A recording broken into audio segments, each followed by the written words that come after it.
Popliteal artery is the continuation of the femoral artery.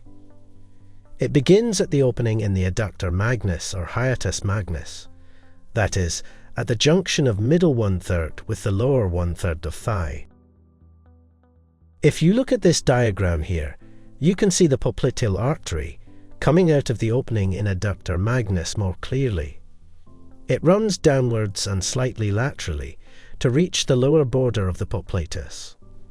It terminates at the lower border of poplatus by dividing into the anterior and posterior tibial arteries. Here, you can also see the branches that the popliteal arteries give off to the surrounding structures. These are called the genicular branches. The genicular branches are 5 in number: 2 superior, 2 inferior, and 1 middle. The superior medial and lateral genicular arteries wind around the corresponding sides of the femur, immediately above the corresponding condyle, and pass deep to the hamstrings. The middle genicular artery pierces the oblique popliteal ligament of the knee and supplies the cruciate ligaments and the synovial membrane of the knee joint.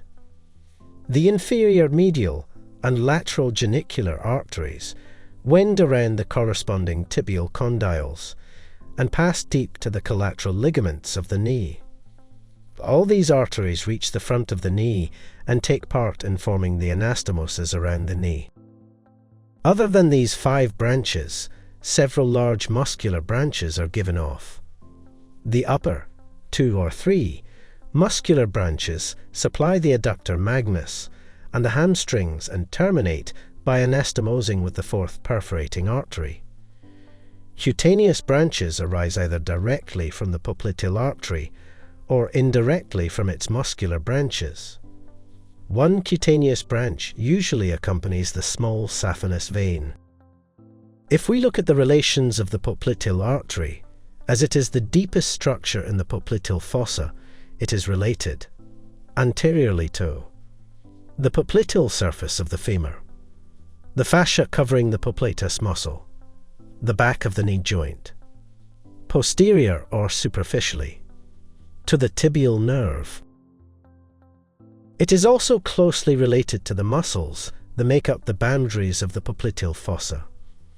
Laterally, biceps femoris and the lateral condyle of the femur in the upper part, plantaris, and the lateral head of the gastrocnemius in the lower part. Medially, semimembranosus and semitendinosus and the medial condyle of the femur in the upper part. The lower part of the artery is related to the tibial nerve, the popliteal vein, and the medial head of the gastrocnemius in the lower part. We will discuss the relation of the popliteal artery with the popliteal vein and the tibial nerve and the way to memorize it easily at the end of the lecture. So, to summarize the relations of the popliteal artery, at its anterior side, we see the popliteal surface of the femur, fascia covering the poplatus muscle, and back of the knee joint. At its posterior aspect, the tibial nerve is present. Laterally, the muscle biceps femoris, plantaris, and gastrocnemius are present. The lateral condyle of the femur is also present here beneath the muscles. At the medial aspect we see the semimembranosus and semitendinosus, as well as the medial head of the gastrocnemius muscle. The medial condyle of the femur is also here beneath the layer of muscles. With this, our discussion on the popliteal artery ends.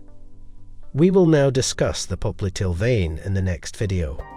Explore our extensive library of over 1,800 video lectures to learn about a wide range of topics. Only on sqadia.com.